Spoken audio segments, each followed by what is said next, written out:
Okay. Okay, praise the lord everyone. దేవునికి ఎంతో వందనాలు. ఈ సమయాన్ని దేవుడు మనకు ప్రత్యేకంగా ఈ ఇచ్చినందుకు, మనమందరం ఈ విధంగా దేవుని సన్నిధిలోకి చేరి రావడానికి దేవుడు మరి యొక్క అవకాశాన్ని ఇచ్చినందుకు దేవునికి ఎంతో వందనాలు. ఒకసారి స్టార్ట్ చేసుకునే ముందు దేవుని సహాయం కొరకు ప్రార్థించుకుందాం. మా ప్రియమైన దేవ, పరలోకమందున తండ్రి, పరిశుద్ధుడా, నీకెంతో వందనములు, స్తోత్రములు ప్రభా.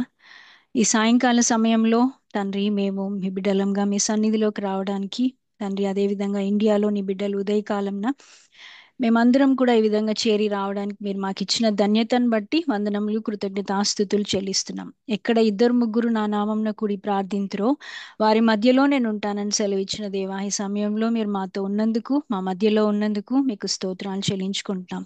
మేము పాడిన పాటల్ని బట్టి, చదువుకున్న వాక్య భాగాన్ని బట్టి స్తోత్రాలు. ఇప్పుడు మేము ఏమైతే విననై ఉన్నామో పరిశుద్ధ ఆత్మదేవ, మీ ఆత్మ చేత నన్ను మమ్మల్ని అందరినీ అభిషేకించండి. మీరే మాతో మాట్లాడండి. నేను బలహీనస్తురాల్ని ప్రభా, అయోగ్యురాల్ని తండ్రి. నా నోటి ద్వారా మీ మీ మాటల్ని, మీ యొక్క రెవల్యూషన్స్, మీ యొక్క హెచ్చరికల్ని మాకు అనుగ్రహించమని, మా జీవితాల్ని సరిదిద్దుకొని ముందుకెళ్ళడానికి మీరే మాకు సహాయం అనుగ్రహించమని ప్రార్థించుకుంటూ, ఈ సమయం అంతటిని మీకే అప్పగించుకుంటూ, సమస్త ఘనత, మహిమ, స్తుతి, ప్రభావం మీకే ఆరోపించుకుంటూ యేసుక్రీస్తు పరిశుద్ధమైన నామంలో స్తుతించి ప్రార్థించి అడిగి వేడుకుంటున్నాం తండ్రి. ఆమేన్. ఆమెన్. ఆమెన్.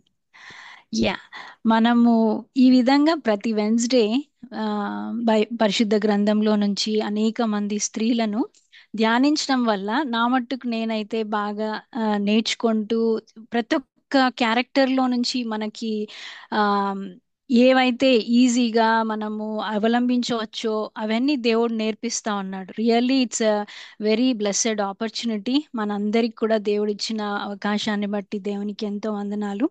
ఈరోజు కూడా మనం నేర్చుకోబోయే క్యారెక్టర్, బైబిల్ క్యారెక్టర్ గురించి తెలుసుకునే ముందు ఒక క్వశ్చన్ ఏంటంటే, బైబిల్లో ఆ ఎంతమంది ప్రవక్త్రులు అని మెన్షన్ చేయబడింది? ఎవరైనా అన్మ్యూట్ చేసుకొని చెప్పొచ్చు. రీసెంట్ గా కూడా మనము ప్రవక్త్రుల గురించి నేర్చుకున్నాం.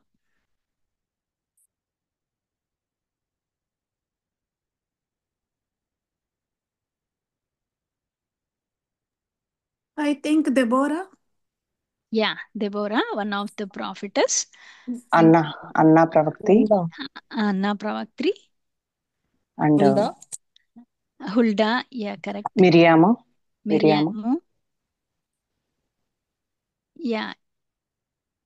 యా, ఇంకా ఎవరంటే యెషయా ప్రవక్త వైఫ్ ని కూడా యెషయా గ్రంథంలో వ్రాయబడింది. అతని భార్య కూడా ప్రవక్త్రిగా మెన్షన్ చేయబడింది. తర్వాత ఫిలిప్ నలుగురు కుమార్తెలు ప్రవచించువారు అని మనము వాళ్ళ గురించి కూడా చదువుతాం. అంటే మేబీ వాళ్ళు కూడా ప్రవక్త్రులుగా ఉండొచ్చు. కానీ మెయిన్ గా మనము ఎక్కువ పాపులర్ గా మనం నేర్చుకునేది మిరియం, తర్వాత హుల్డా, దెబోరా, అన్నా ప్రవక్త్రి. వాళ్ళల్లో ఈరోజు మనం నేర్చుకోబోయే వ్యక్తి అన్నా ప్రవక్త్రి. ఆమె గురించి బైబిల్లో ఎక్కువ అన్ని సువార్తల్లో వ్రాయబడలేదు. ఒక్క లూకా సువార్తలో మాత్రమే లూకా మాత్రమే ఆమె గురించి మెన్షన్ చేసినారు. లూకా సువార్త 2వ అధ్యాయం 36, 37, 38 వచనాలు, ఓన్లీ 3 వచనాలే, కానీ ఆమె గురించి చాలా పవర్ఫుల్ గా వ్రాయబడింది. ఆ లూకా సుమయోన్ గురించి కూడా మెన్షన్ చేసినాడు. లూకా సువార్త చాలా ఇంట్రెస్టింగ్ గా అనిపిస్తుంది. చాలా సంఘటనలు మత్తయి, మార్కు, యోహాన్లలో వ్రాయబడని ఎన్నో ఉపమానములు కావచ్చు, సంఘటనలన్నీ కూడా ఆ లూకా సువార్తలో వ్రాసి పెట్టాడు. సో అదే విధంగా అన్న ప్రవక్త్రి, ఆమె గురించి మామూలుగా మనం 3 వచనాలు చదువుకున్నప్పుడు సింపుల్ గా ఆమె ఒక ప్రవక్త్రి అని మనం చదివేస్తా ఉండొచ్చు. కానీ నేను ప్రత్యేకంగా ఈమె గురించి ధ్యానించినప్పుడు, దేవుడు నేర్పించిన సంగతులు అవన్నీ తెలుసుకున్నప్పుడు చాలా అమేజింగ్ గా అనిపిస్తుంది. ఎందుకంటే 3 వచనాలు కానీ మనం నేర్చుకునేది ఎంత ఉందంటే అంత అంత డీప్ గా మనకి దేవుడు నేర్పిస్తాడు. సో ఈ 3 వచనాల్ని నేను చదువుతాను. లూకా సువార్త 2వ అధ్యాయము 36, 37, 38. మరియు ఆషేరు గోత్రికురాలును పనూయేలు కుమార్తెయు నైన అన్నా అను ఒక ప్రవక్త్రి ఉండెను. ఆమె కన్యాత్వము మొదలు 7 ఏండ్లు పెనిమిటితో సంసారం చేసి బహుకాలం గడిచినదై 80 సంవత్సరములు విధవరాలయ్యుండి దేవాలయం విడువక ఉపవాస ప్రార్థనలతో రేయింబగళ్ళు సేవ చేయుచుండెను. ఆమె కూడా ఆ గడియలోనే లోపలికి వచ్చి దేవుని కొనియాడి యెరూషలేంలో విమోచన కొరకు కనిపెట్టుచున్న వారందరితో ఆయనను గూర్చి మాట్లాడుచుండెను. ఈ 3 వచనాలే కానీ 3 వచనాల్లో 3 సెక్షన్స్ గా మనం తీసుకుంటే ఫస్ట్ వచనంలో 36లో ఆమె గురించి, ఆమె ఎవరు, ఏంటి, ఆమె బ్యాక్గ్రౌండ్ ఏంటి, ఆమె ఎవరు అనేది వ్రాయబడింది. తర్వాత 37 వచనంలో చూస్తే ఆమె 84 సంవత్సరాలు ఏం చేసింది, ఆమె లైఫ్ ఎట్లా గడిచిపోయింది, ఆమె డే టు డే లైఫ్ కానీ దినచర్య ఎలా గడిచిందో 37 వచనంలో వ్రాయబడింది.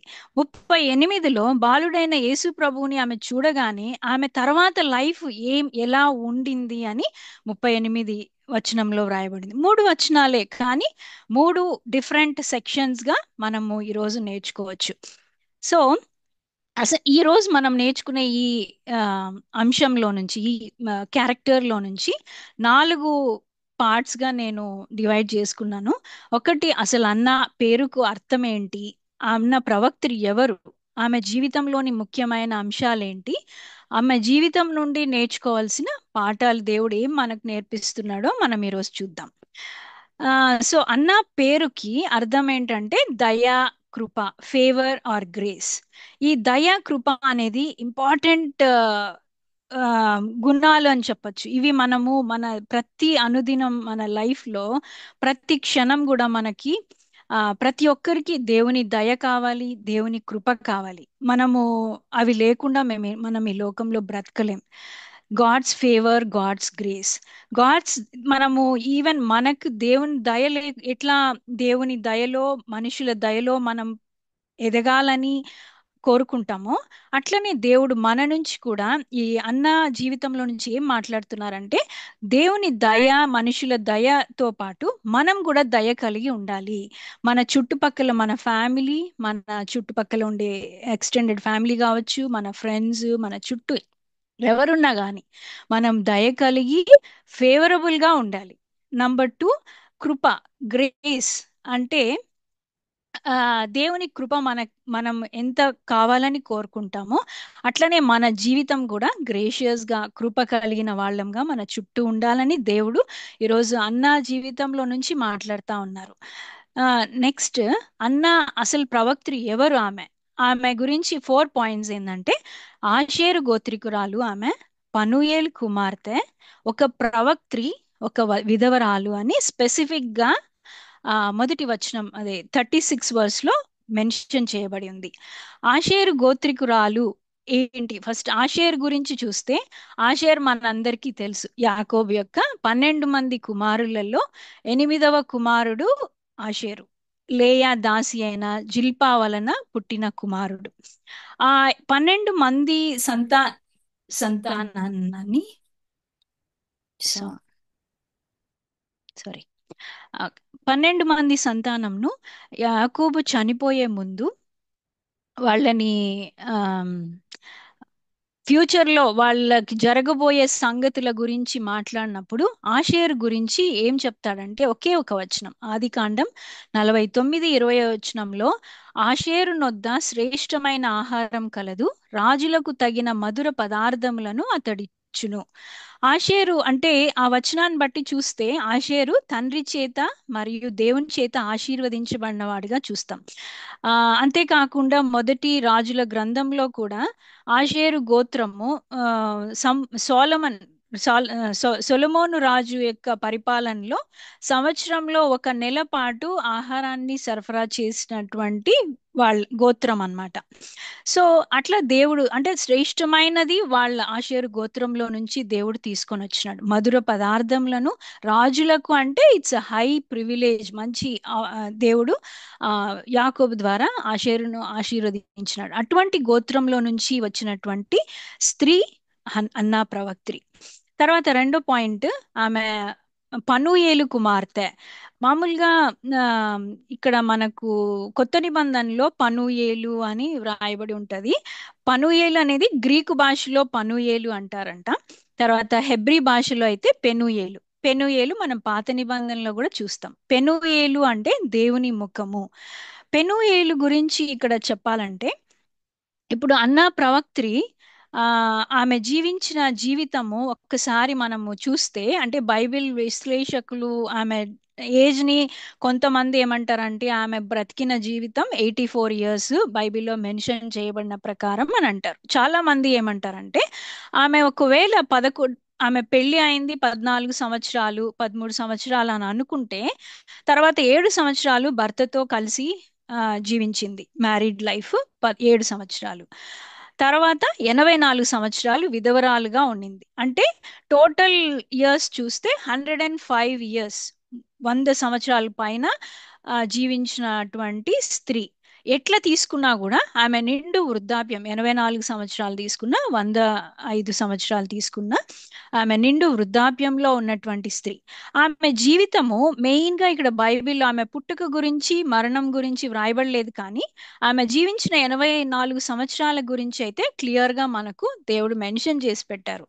ఆ 84 సంవత్సరాల జీవితం ఏంటంటే రిఫ్లెక్షన్ ఆఫ్ ఆమె చైల్డ్హుడ్. ఆమె తండ్రి పనూయేలు ఆమెను ఆ దైవజనుడు ఈ అన్నా ప్రవక్త్రిని చిన్నప్పటి నుంచి ఎలా పెంచారో మనం ఇక్కడ చూస్తాం. చిన్నప్పుడు దేవుని భయంలో, దేవుని ప్రేమించే విషయంలో, దేవుని సన్నిధిని ప్రేమించే విషయంలో ఉపవాస ప్రార్థనలు, ఆమె లైఫ్ అంతా కూడా ఎట్లా ఆ గడిచిందో అదంతా కూడా ఆ రిఫ్లెక్షన్ అదంతా మనము తర్వాత లైఫ్ లో చూస్తాం. మామూలుగా బాలుడు నడవలసిన త్రోవను వానికి నేర్పు, పెద్దవాడైనప్పుడు దాని నుండి తొలగిపోవడాన్ని మనం సామెతల్లో నేర్చుకుంటాం కదా. సో చిన్నప్పుడు తండ్రి పెంచిన పెంపకము ఆమె జీవితం అంతా కూడా అది కంటిన్యూ అయింది ఆ లైఫ్. సో సో పెనూయేల్ గురించి మనకేం తెలియదు, కానీ అన్న జీవితంలో నుంచి మనం పెనూయేలును చూడగలుగుతున్నాం. దేవుని భయంలో పెంచిన గొప్ప దైవజనుడి కుమార్తె అన్నా ప్రవక్త్రి. తర్వాత మూడవ పాయింట్ ఏంటంటే అన్న ఒక ప్రవక్త్రిగా మెన్షన్ చేయబడింది. బైబిల్ అంతట్లో మనం ఈ ఫస్ట్ లో మనం అనుకున్నట్టుగా చాలా కొద్ది మంది స్త్రీలకు మాత్రమే ఈ బిరుదు ఇవ్వబడింది ప్రవక్త్రి అని. ఎగ్జాంపుల్ కి మిరియం, దెబోరా, హుల్డా, ఏషియా భార్య, డాటర్స్ ఆఫ్ ఫిలిప్ కుమార్తెలు, వాళ్ళు అందరూ ప్రవక్త్రిలుగా ఎంచబడిన పరిశుద్ధ గ్రంథంలో ఎంచబడినారు. తర్వాత ఆమె ఒక విధవరాలు. ఎందుకు స్పెసిఫిక్ గా ఒక విధవరాలు అని మెన్షన్ చేయబడిందంటే, ఆమె జీవితం చూస్తే 14 సంవత్సరాలు యవన జీవితం గడిపింది, పెళ్లి చేసుకుంది. పెళ్లి చేసుకున్న తర్వాత 7 సంవత్సరాలు మాత్రమే హస్బెండ్ తో లైఫ్ గడిపింది. ఆ 7 సంవత్సరాలలో ఆమెకు పిల్లలు ఉన్నట్టుగా ఎక్కడ కూడా మెన్షన్ చేయబడలేదు. సో ప్రాబబ్లీ ఆమె గొడ్రాలుగా ఉండిండొచ్చేమో. సో ఎవరికైనా పెళ్ళైన తర్వాత పిల్లలు అని, ఎస్పెషల్లీ ఆ రోజులలో మరి ఇస్రాయెల్ ప్రజల మధ్యలో పిల్లలు పుట్టకపోతే అది ఒక లోపంగానే అనుకుంటారు కదా. సో అలాంటి ఆ 7 సంవత్సరాలు కూడా పిల్లలు లేదనే బాధలో గడిపి ఉండొచ్చు. అలాంటి సమయంలో భర్త కూడా చనిపోయారు. సో మేబీ మనం లెక్కలేసుకుంటే 14 సంవత్సరాలు 7 సంవత్సరాలు అంటే గర్ల్ 20, 21, 22 ఇయర్స్ ఏజ్. ఈ రోజులలో 21 ఇయర్స్ అంటే ఇంకా మన పిల్లలు స్టూడెంట్స్ గానే ఉంటారు, ఏం తెలియదు అనేటట్లే పెరుగుతారు యవనస్తులు, అట్లా ఉంటారు. కానీ ఆమెకి ఆ టైంకి పెళ్ళైపోయింది, విడో కూడా అయిపోయింది. తర్వాత ఆమె లైఫ్ లో ఒకవైపు గొడ్రాలు, ఇంకొక వైపు విధవరాలు. ఎట్లాంటి జీవితం అంటే నిరాశ, నిస్పృహ, ఏం ఏం దేనికోసం నేను జీవించాలి, నా లైఫ్ ఇట్లా అయిపోయిందే అని. ఎంతో మంది ఈ రోజులలో కోవిడ్ టైంలో అయితే ఎంతో మంది యంగ్ గర్ల్స్ హస్బెండ్స్ ని కోల్పోయి ఈ రోజు వరకు కూడా ఆ బాధలోనే ఉన్నారు. వాళ్ళు అదే లైఫ్ లోనే జీవిస్తా ఉన్నారు. వాళ్ళ ఫొటోస్ చూసినా, వాళ్ళతో మాట్లాడినా ఎంత బాధ అనిపిస్తుంది. సో అన్న ప్రవక్తి కూడా అట్లాంటి ఫేజ్ గుండానే పోయింది. అలాంటి టైంలోనే మేబీ మళ్ళీ పెళ్లి చేసుకునే అవకాశం కూడా వచ్చి ఉండొచ్చేమో ఆమెకి, కానీ ఆమె అవన్నీ తన టీనేజ్ తన యంగ్ ఏజ్ లో ఉండే టెంప్టేషన్స్, శోధనలన్నిటినీ అధిగమించి, తర్వాత తండ్రి పెంచిన పెంపకం కూడా ఇక్కడ గుర్తు చేసుకుంటే, దేవుణ్ణి ఎంత ప్రేమించిందో ఆమె. దేవుణ్ణి ప్రేమించింది, దేవుని సన్నిధిని ప్రేమించింది. ఆ యవనంలో నుంచే కూడా ఆమె అన్నిటినీ అధిగమించి, తను నా లైఫ్ అయిపోయింది, ఇంకా నాది నాది ఎండిపోయిన జీవితం అనుకున్నాకు అనే స్టేజ్ లో నుంచి కూడా నిరాశ చెందకుండా, ఆమె విశ్వాసము, ఆమెకున్నటువంటి నిరీక్షణను విడిచిపెట్టకుండా దేవుని పైన విశ్వాసం ఉంచి దేవుని సన్నిధిలో పెరిగినటువంటి ఒక గొప్ప స్త్రీ. అందుకే ఆమె గురించి ఒక విధవరాలు అని మెన్షన్ చేయబడింది బైబిల్లో. ఇర్మియా గ్రంథము 49:11 చూస్తే అక్కడ ఏమని ఉంటదంటే, నీ విధవరాండు నన్ను ఆశ్రయించవలెను. ఈమె ప్రవక్త్రి, ఆమెకు ప్రవచనాలు తెలుసు. ముందుగా పాత నిబంధనలో వ్రాయబడిన వాక్యాలన్నీ ఆమెకు తెలుసు. సో విధవరాలుగా దేవుణ్ణి ఆశ్రయించింది, మనుషుల దగ్గరికి వెళ్ళలేదు. దేవుని సన్నిధిలోనే ఆమె ఉంటూ వచ్చింది తన లైఫ్ అంతా కూడా. తర్వాత 1 తిమోతి 5:5లో చూస్తే, అయితే నిజముగా అనాథ అయిన విధవరాలు ఏకాకి అయి ఉండి దేవుని మీదనే తన నిరీక్షణ ఉంచుకొని విజ్ఞాపనల యందును ప్రార్థనల యందును రేయింబగలు నిలకడగా ఉండును, అటువంటి వాళ్ళనే నిజమైన విధవరాలు అంటారు అని తిమోతికి పౌలు రాస్తున్నాడు. ఈ ఈమె జీవితంలో ఇది కరెక్ట్ గా ఉంది. దేవుని మీద నిరీక్షణ ఉంచుకొని విజ్ఞాపనలు ప్రార్థనలలో తన లైఫ్ ని గడుపుచు రేయింబగళ్ళు నిరీక్షణతో గడిపినటువంటి స్త్రీ. సో అందుకే ఆమెను ఒక నిజమైన విధవరాలుగా పరిశుద్ధ గ్రంథంలో మెన్షన్ చేయబడి ఉంది. తర్వాత చూస్తే ఇవి వచనాలు ఏదంటే, వాళ్ళు ఆ దినాలలో ఇశ్రాయేలీలు ఆ ఎట్లా ఉండేవాళ్ళంటే, మలాకి నుంచి మత్తయి వరకు ఏమని చెప్తారంటే, 400 సంవత్సరాలు దేవుని నుంచి ఎలాంటి ప్రవచనం గాని, ఎలాంటి స్వరం గాని, ఎలాంటి కమ్యూనికేషన్ లేని ఆ చీకటి దినాలుగా ఉన్నప్పుడు, కానీ పాత నిబంధన నుంచి కొత్త నిబంధనకి వచ్చినప్పుడు వీళ్ళు ఇశ్రాయేలీలు విమోచకుడి కోసం, మెస్సియా కోసం ఎదురు చూస్తా ఉన్నారు. ఎస్పెషల్లీ ప్రవక్తలు, ఆ తర్వాత ప్రధాన యాజకుడైన జకర్యా గురించి, వీళ్ళందరి గురించి చూసినప్పుడు వాళ్ళు మెస్సియా మనకు వస్తాడు, మన కోసం వస్తాడని నిరీక్షించుకుంటా ఉన్నారు. అట్లనే ఈ విలాప వాక్యములు 3:26లో గాని, మార్కు 15:43లో గాని, లూకా 24:21లో చూస్తే, ఇశ్రాయేలీలకు విమోచింపబోవాడు ఈయనే అని నిరీక్షించి ఉంటిమి. అరిమతయ్య యోసేపు కూడా దేవుని రాజ్యం కోసం, మెస్సియా కోసం ఎదురు చూస్తా ఉన్నాడు. ప్రజలందరూ కూడా వెయిట్ చేస్తా ఉన్నారు, మాకు మెస్సియా వస్తాడు అని. అలాంటి టైంలో అన్న ప్రవక్త్రి జీవితం అన్నమాట.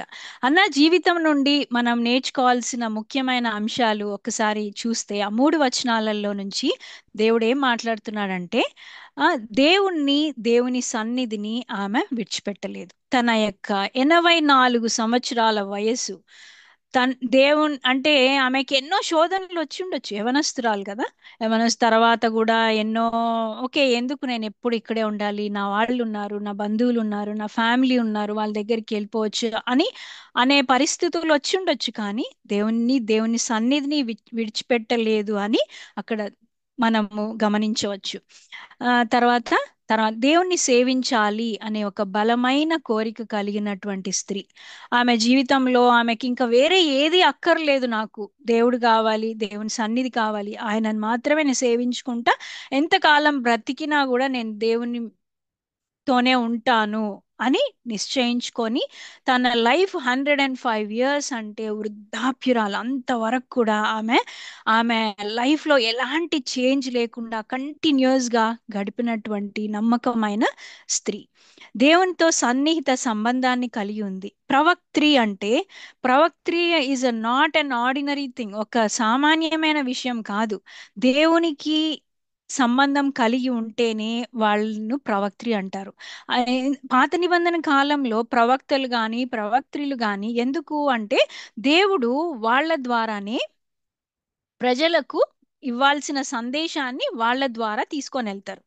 సో ఆ ప్రవక్త్రి ద్వారా దేవునితో ఆమెకు సంబంధం ఉంది కాబట్టి, దేవునితో మాట్లాడుతూ దేవునితో కనెక్షన్ కలిగి ఉంది కాబట్టి దేవుడు ఆమెని ప్రవక్త్రిగా పరిశుద్ధ గ్రంథంలో మెన్షన్ చేయబడి ఉంది. తర్వాత ఆ తర్వాత తన దినాలన్నిటిని కూడా ఉపవాస ప్రార్థనలతో దినములను గడిపింది. ప్రార్థనలే మామూలుగా ఎక్కువ ప్రార్థన, ప్రేయర్ఫుల్ లైఫ్, ప్రార్థనా పరులు అంటేనే ఎక్కువ అనిపిస్తుంది. ఇంకా ఉపవాస ప్రార్థనలతో తన దినాలను అన్ని గడిపింది అంటే ఇంకెంత ఆమె విశ్వాసము, ఆమె యొక్క దేవుని మీద ఆమెకు ఉండే ఆ యొక్క మక్కువ అనేది మనం చూడొచ్చు. రేయింబగళ్ళు దేవునికి ఆయన ప్రజలకు సేవ చేయుచున్నాను. దేవుని సన్నిధిలో ఉంటూ దే రేయింబగళ్ళు రాత్రింబగళ్ళు ఆమెకి ఇంకా వేరే ఏ పని లేదు. అక్కడ ఉండే ప్రజలకు సేవ చేయడము, దేవుణ్ణి ఆరాధించడం, దేవుని స్తుతించడం, దేవుని సన్నిధిలో గడపడం, ఆయన సేవ చేసుకోవడమే నాకు భాగ్యం అన్నట్టు ఆమె దినాలను గడిపింది. తర్వాత అన్న పరిశుద్ధాత్మతో నింపబడిన స్త్రీ. పరిశుద్ధాత్మతో నింపబడిన స్త్రీని మనం ఎట్లా చెప్పొచ్చు అంటే ఆమె ఆ ఎప్పుడైతే యేసు ప్రభువుని, బాలుడైన యేసు ప్రభువుని చూసిందో ఆమెకు పరిశుద్ధాత్మతో అక్కడ తెలియబడింది, ఈయనే మెస్సియా, మేము ఎదురు చూస్తున్న విమోచకుడు మాకు దేవుడు అనుగ్రహించాడు, తండ్రి అనుగ్రహించాడని గ్రహించినటువంటి స్త్రీ. ఆమె పరిశుద్ధాత్మతో నింపబడినట్టుగా మనం చూడొచ్చు. తర్వాత ఆమె ఒక ప్రార్థనా యోధురాలు. రాత్రింబగళ్ళు గడపడం అంటే ఇంకా వేరేదే ఉండదు. ఆమె ప్రార్థన, ఇంకా ప్రార్థనే ఆమె ఆయుధం. ప్రార్థనా యోధురాల్లాగా మనం చూడొచ్చు. అంతేకాకుండా ఆమె దేవుని ఆరాధికురాలు. ఎట్లా అంటే 38వ వచనంలో యేసు ప్రభువుని చూడగానే ఆమె దేవుని కొనియాడను అని తెలుగు బైబిల్లో మనం చూస్తాము.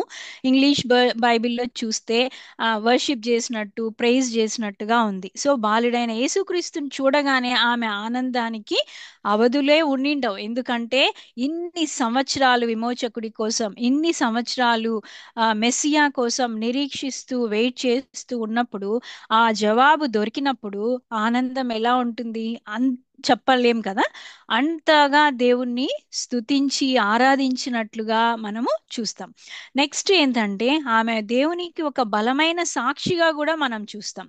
ఎట్లా అంటే యెరూషలేంలో అందరూ వెయిట్ చేస్తా ఉన్నారు మెస్సియా కోసం, అట్లనే అన్న ప్రవక్త్రి కూడా వెయిట్ చేస్తా ఉంది. ఇప్పుడు యేసు ప్రభుని చూడగానే ఆమెకు ఓకే, మన విమోచకుడు, మన మెస్సియా జన్మించినాడు కాబట్టి అప్పటి నుంచి తన లైఫ్ లో వచ్చిన మార్పు ఏంటంటే అక్కడ ఉన్నటువంటి యెరూషలేంలో ఎవరైతే విమోచన కొరకు కనిపెడుచున్నారో వాళ్ళందరికీ వెళ్ళి ఆమె యేసు ప్రభువుని గురించి సాక్ష్యం ఇచ్చినట్టుగా మనం చూస్తా ఉన్నాం. అక్కడ ఎంతో మంది స్త్రీలే ఉంటారు, కానీ మరి ఈమెనే ఎందుకు యేసుప్రభుని చూస్తానే ఆ మెస్సియాని గ్రహించింది అంటే పరిశుద్ధాత్మ దేవుని సహాయం వలన. అంతేకాకుండా అది ఆమె ప్రార్థనా జీవితము, ఆమె ఉపవాస ప్రార్థన జీవితాన్ని బట్టి దేవుడు ఆమెకు బయలుపరచడాన్ని బట్టి అప్పటి నుంచి తన లైఫ్ ఏమైపోయిందంటే ఒక సాక్షిగా, బలమైన సాక్షిగా, తన రెస్ట్ ఆఫ్ ద లైఫ్ ఏమైపోయిందంటే ఆయన కొరకు జీవించి ఆయన యేసు ప్రభు గురించి సాక్ష్యం ఇచ్చినట్టుగా మనం చూస్తాం.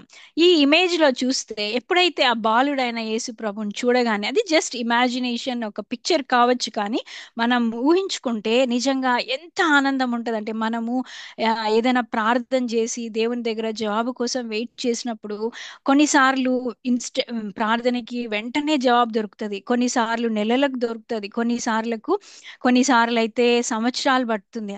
అప్పుడు ఎప్పుడైనా కానీ దేవుడు ఆన్సర్ చేసినప్పుడు, దేవుడు జవాబిచ్చి మన ప్రార్థన ఆలకించినప్పుడు ఆ ఉండే సంతోషం, ఆనందం ఎలా ఉంటదంటే చెప్పనశక్యం కానంత ఆనందం ఉంటది. ఆ ఆనందాన్ని మనం అన్న ప్రవక్త్రి జీవితంలో మనం చూడొచ్చు. సో ఇక్కడ నేను జస్ట్ ఊరికే ప్రార్థన, ఉపవాస ప్రార్థన గురించి మెన్షన్ చేయాలని జస్ట్ అనుకుంటున్నాను. ప్రార్థన ఆ, చాలా రెఫరెన్సెస్ ఉన్నాయి బైబిల్లో, కానీ జస్ట్ కొన్ని వచనాలను మాత్రమే నేను ఇక్కడ తీసుకొని వచ్చినాను. మన డే టు డే లైఫ్ లో మనం అందరూ, ప్రతి ఒక్కరూ ఈరోజు ఇండియా కావచ్చు, అమెరికా కావచ్చు, కెనడా కావచ్చు, ఎక్కడైనా చూసుకోండి, లైఫ్ చాలా బిజీ అయిపోయింది. ఎంత బిజీ అంటే చాలా బిజీ అయిపోతూ ఉంటాం. కానీ ఇప్పుడు అన్న జీవితంలో నుంచి దేవుడు ఏం మాట్లాడుతా ఉన్నాడంటే మన ప్రార్థనా జీవితం ఎలా ఉంది. కీర్తనల గ్రంథం 123:2లో దాసుల కన్నులు తమ యజమానుని చేతి తట్టును, దాసి కన్నులు తన యజమానురాలి చేతి తట్టును చూచును చూచినట్లు మన దేవుడైన యెహోవా మనలను కరుణించు వరకు మన కన్నులు ఆయన తట్టు చూచుచున్నవి. మన జీవిత కాలం అంతా కూడా మనము మన యజమానుడు, మన సంరక్షకుడైన యెహోవా తట్టు మనం చూస్తూనే ఉండాలి మన కన్నులు. ఎందుకంటే మన ఆయన అనుగ్రహం మనకి ఎప్పుడూ కావాలి. సో అది ప్రార్థనా జీవితంలోనే మనకు సాధ్యమవుతుంది. మొదటి తెస్సలోనికాయలు 5:17 కూడా ఎడతెగక ప్రార్థన చేయుడి. ఇర్మియా 33:3 నాకు మొరపెట్టుము నేను నీకు ఉత్తరం ఇస్తానన్నాడు దేవుడు. కొలస్సైలు 4:2 ప్రార్థన యందు నిలకడగా ఉండి కృతజ్ఞత గలవారై దాని యందు మెలకువగా ఉండుడి. ప్రార్థనలో ఉండడమే కాదు, మెలకువగా ఉండి నిలకడగా ఉండి ప్రార్థన చేయమని దేవుడు హెచ్చరిస్తా ఉన్నాడు. తర్వాత రోమా 12:12 చూస్తే ప్రార్థన యందు పట్టుదల కలిగి ఉండుడి అని దేవుడు హెచ్చరిస్తా ఉన్నాడు. నా జీవితంలో నేను అన్న ప్రవక్తి గురించి చదివిన తర్వాత నన్ను నేను పరీక్షించుకున్నాను. నా ప్రార్థన లైఫ్ ఎలా ఉంది? ప్రార్థనలో మనం గడుపుతాం కానీ ఎన్నోసార్లు ఏదో క్యాజువల్గా అయిపోతుంది. కానీ ప్రార్థన ఇస్ ఏంది? అసలు ప్రార్థన అంటే ఏంటి అంటే కమ్యూనికేషన్, దేవునితో మాట్లాడడం. ప్రతి విషయం కూడా మనము ఎట్లా, ఇప్పుడు నా పిల్లలు నా దగ్గరకు వచ్చి మమ్మీ నాకు ఇది కావాలి అది కావాలంటే నేను వాళ్ళతో ఇది చేయండి అది చేయండి, ఈ ఈ మనం కమ్యూనికేషన్ ఉంటుంది మనకు మధ్యలో. అట్లనే దేవునితో కూడా ఆయన మన తండ్రి, మనం ఆయన బిడ్డలం.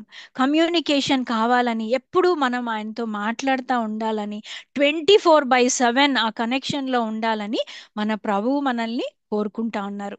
సో ఆ ఈ ఎస్పెషలీ ఈ చివరి దినాల్లో మన ప్రార్థనా లైఫ్ మనం పెంచుకోవాలని, అన్న లైఫ్ అంత వృద్ధురాలే, అంత భారమైన ఏజ్డ్ వృద్ధాప్యంలో కూడా ఆమె అంత పట్టుదలగా నిలకడగా ఉండి ఎడతెగక ప్రార్థన చేస్తా ఉన్నప్పుడు మనం కూడా, అది అసాధ్యమైన పనేం కాదు. పొద్దున లేచినప్పటి నుంచి పడుకునే వరకు ప్రతి చిన్న విషయంలో మనము ఇది మనము ప్రాక్టీస్ చేసి ప్రార్థనా జీవితంలో ఎదగాలని దేవుడు కోరుకుంటా ఉన్నారు. తర్వాత ఉపవాస ప్రార్థన గురించి చూస్తే యోవేలు ఆ, గ్రంథంలో రెండో చాప్టర్ 2వ అధ్యాయము 12-13 ఇప్పుడైనను మీరు ఉపవాసం ఉండి కన్నీరు విడిచుచు దుఃఖించుచు మనఃపూర్వకముగా తిరిగి నా యొద్దకు రండి. ఇదే యెహోవా వాక్కు.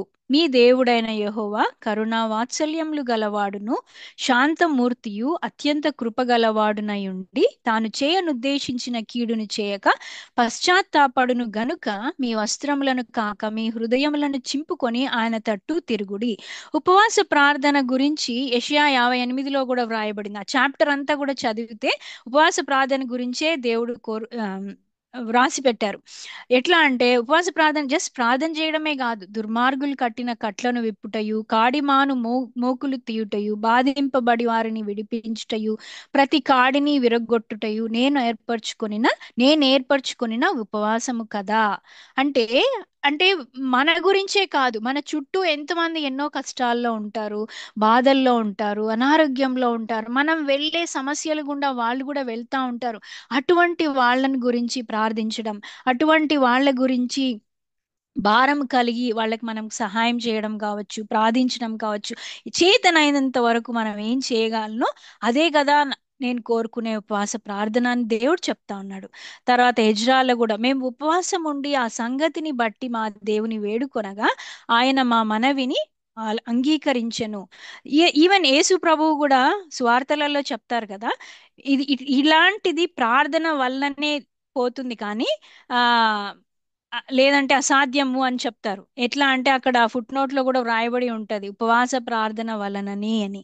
ఉపవాస ప్రార్థన ప్రామినెన్స్ ఎంత అంటే, ఉపవాస ప్రార్థనలో మనం గడిపినప్పుడు మనల్ని మనము ఆయన సన్నిధిలోకి వచ్చి మనల్ని మనం తగ్గించుకొని మనం చేయగలిగిన చిన్న చిన్న సాక్రిఫైసెస్, అంటే ఫుడ్ మనము అవాయిడ్ చేసి ఉపవాసంతో ఉండి దేవుని సన్నిధిలో పట్టుదలతో ప్రార్థించినప్పుడు వచ్చే రిజల్ట్ ఎన్నో ఉంటాయి. మన అందరి జీవితాల్లో ప్రతి ఒక్కరికి ఇది అలవాటు ఉంటుంది, ప్రార్థనా జీవితం, ఉపవాస ప్రార్థనా జీవితం. కానీ ఇప్పుడు అన్నా నుంచి మనం ఇంకా ఏంటంటే ఇంకా మనం కొంచెం ఛాలెంజింగ్ గా తీసుకొని ఇంకా మెరుగుపరుచుకోవాలని దేవుడు ఈ రోజు మనతో మాట్లాడుతా ఉన్నాడు. నా తల్లిదండ్రులు కూడా నాకు నేర్పించింది, యవనస్తురాలుగా ఉన్నప్పటి నుంచి కూడా వారానికి ఒక రోజు ఖచ్చితంగా ఉపవాస ప్రార్థనలో ఇండివిజువల్ గా కానీ కుటుంబంగా కానీ గడపాల్సిందే. సో అది ఒక అలవాట్లోకి వచ్చిన తర్వాత ఆ లైఫ్ ఎలా ఉంటుందంటే ఫ్రూట్ఫుల్ లైఫ్. నువ్వు దేవునితో మనము ఎలా ఎంత అన్యోన్య సహవాసం కలిగి ఉంటాం. ఎన్నో అవసరాలు ఉంటాయి మనకి.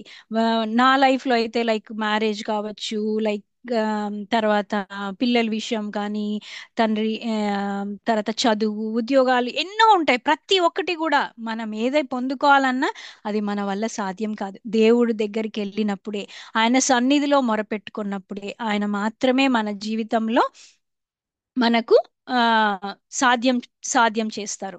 సో ఇక్కడ అన్న జీవితం గురించి బైబిల్లో మనం నేర్చుకుంటా ఉన్నాం. నా లైఫ్ లో నేను చూసినటువంటి ఇద్దరు వ్యక్తుల గురించి నేను మీతో షేర్ చేయాలని అనుకుంటా ఉన్నాను.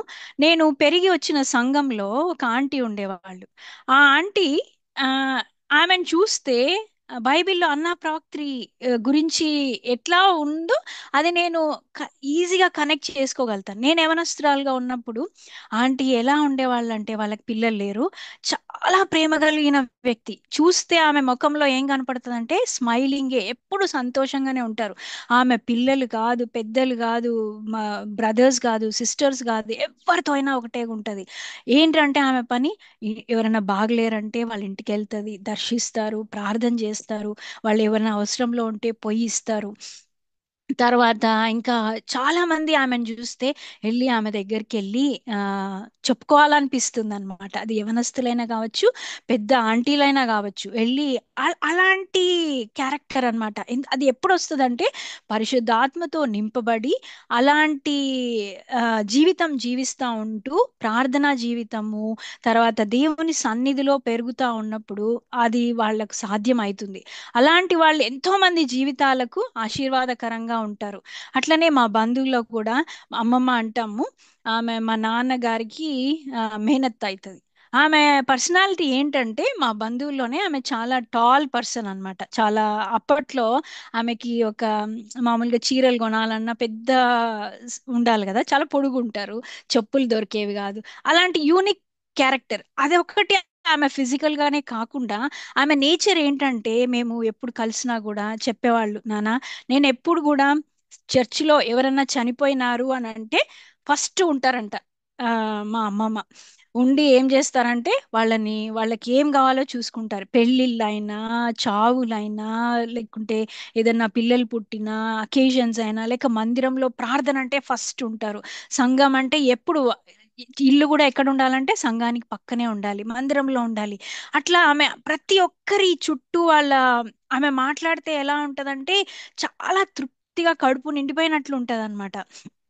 అది ఆ, ఎంత క్వాలిటీస్ ఎక్కడి నుంచి వస్తాయంటే పరిశుద్ధాత్మతో నింపబడినప్పుడు. ఆమె ఇప్పటికి మా అమ్మమ్మకి ఇంకా ఉన్నారు దేవుని కృప వల్ల. ఆమెకి 80 పైననే ఉంటాయి, 80 అబవ్ ఉంటాయి ఇయర్స్. కానీ ఇప్పుడు కూడా మోకరించి ప్రార్థన చేస్తారు, చాలా ఆప్యాయంగా అందరితో మాట్లాడతారు, ప్రార్థనలోనే ఉంటారు. ఆమె సగం అంతా ఆమె ఆరోగ్యం యాక్టివ్ గా ఎట్లా ఉంటుంది, మళ్ళీ ఆమె డయాబెటిక్ పేషెంట్ అయినా కూడా ఎందుకు అంత ఆరోగ్యంగా ఉంటారు అని చూస్తే ఆమె జీవితం ఏంటంటే దేవుణ్ణి ఎక్కువ ప్రేమిస్తారు, దేవుని వాక్యాన్ని ఎప్పుడు ప్రేమిస్తారు, ఎప్పుడు చదువుకుంటా ఉంటారు. ఎవరి ఇంటికి వెళ్ళినా, తను ఎవరి దగ్గరికి వెళ్ళినా దేవుని ప్రేమను తీసుకొని వెళ్తారు, దేవుని ప్రేమను చూపిస్తారు. అట్లాంటి వారి జీవితాలు నాకు చూసినప్పుడు నాకన్నా ప్రవక్త్రి నేను బైబిల్లో మాత్రమే చదివినాను, కానీ అలాంటి వ్యక్తులు, అలాంటి స్త్రీలు, అలాంటి దైవజనరాళ్ళు మన సంఘాలలో మన చుట్టూనే ఉంటారు. వాళ్ళు వాళ్ళు మన సంఘంలో ఉండడం, మన చుట్టూ ఉండడం నిజంగా మనకి ఎంతో ఆశీర్వాదకరం. వాళ్ళు మన గురించి ప్రార్థిస్తారు, వాళ్ళు ఎప్పుడు మనకి ఎంకరేజింగ్ గా ఉంటారు. అటువంటి వాళ్ళని లాగా మనం కూడా ఎంకరేజ్ అయ్యి ఆ విధంగా జీవించాలని దేవుడు కోరుకుంటా ఉన్నారు. ఇప్పుడు చివరిగా అన్న జీవితం నుంచి మనము ఏం నేర్చుకున్నాం, నేర్చుకోవాల్సిన పాఠాలు ఏంటి అని చూస్తే, అన్న జీవితంలో ఎంత ఆలస్యమైన దేవుడు వాగ్దానం ఇచ్చినాడు మెస్సియా ఈ లోకానికి వస్తాడు అని. సో ఆమె విశ్వాసాన్ని వదిలిపెట్టకుండా ఆమె ఎంతో నిరీక్షణతో సంవత్సరాలు ప్రార్థన చేస్తా వచ్చింది. ఆ వాగ్దానాలు చేపట్టి ప్రార్థించింది. మన జీవితంలో కూడా దేవుడు వాగ్దానం ఇచ్చినప్పుడు నమ్మదగిన వాడు, తప్పకుండా నెరవేరుస్తాడు. అది 1 డే కావచ్చు, 1 మినిట్ కావచ్చు, 1 మంత్, 1 ఇయర్, ఇంకా ఎన్ని ఇయర్స్ అయినా. అబ్రహాం జీవితంలో కూడా వాగ్దానాన్ని నెరవేర్చడానికి దేవుడు 25 సంవత్సరాలు తీసుకున్నారు.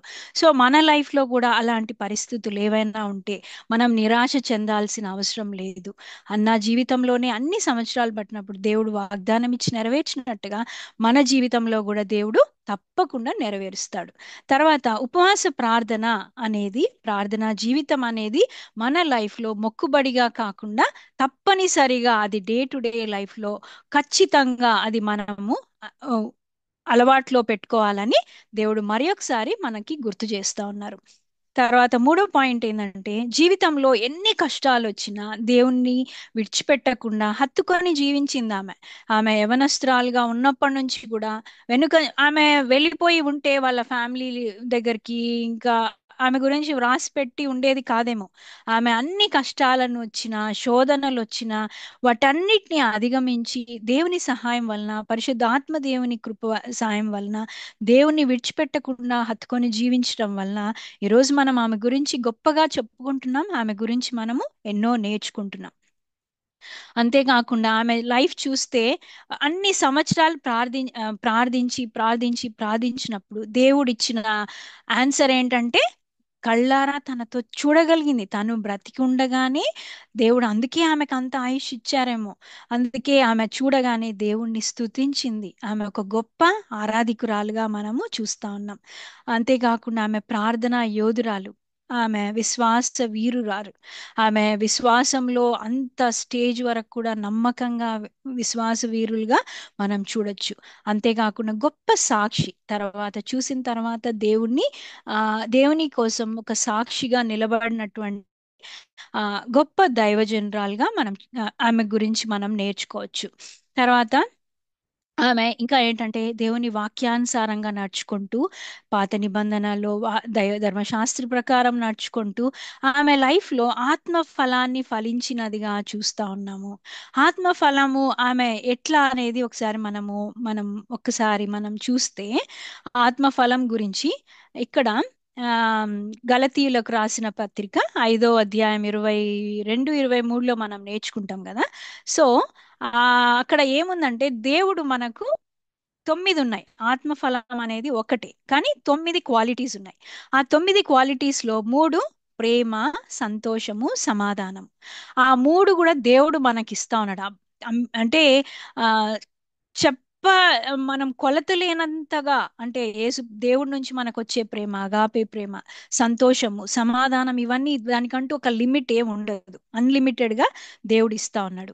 అట్లనే మన నుంచి ఇతరులకు కూడా దేవుడు ఏం కోరుకుంటా ఉన్నాడంటే, దీర్ఘశాంతము, దయాలుత్వము, మంచితనం. ఇవి మనము ఇతరుల పక్షంగా మనము కలిగి ఉండాలని దేవుడు ఆత్మఫలంలో హెచ్చరిస్తా ఉన్నాడు.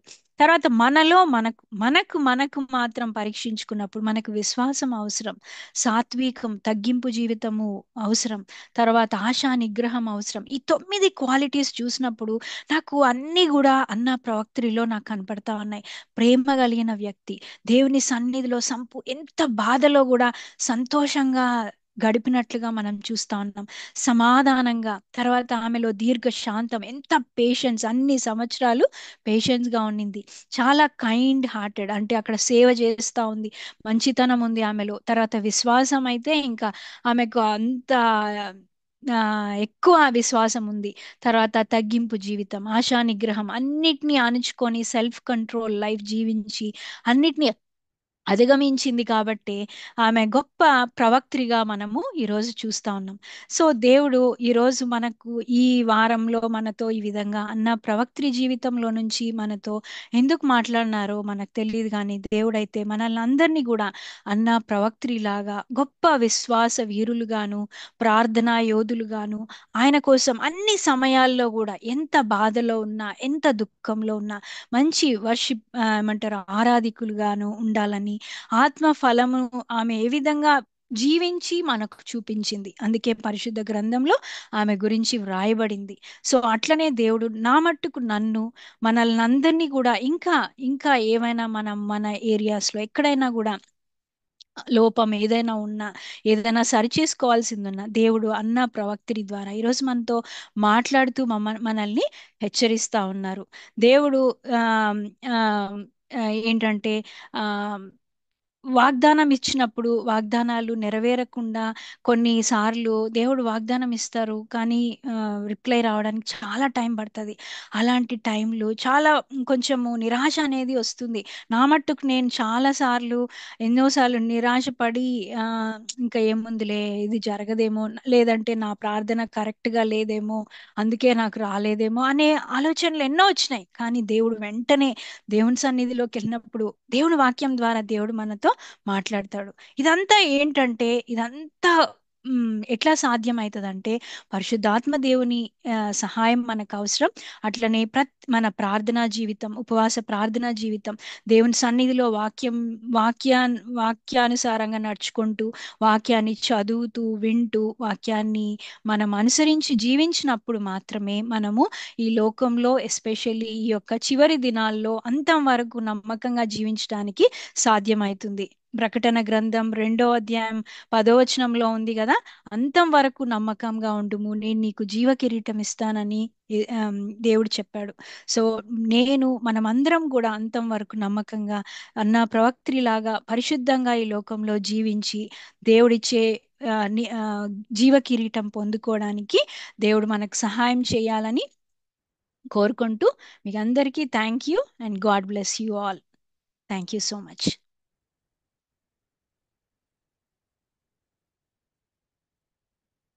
Sister, over to you. Thank you, sister. Wonderful message.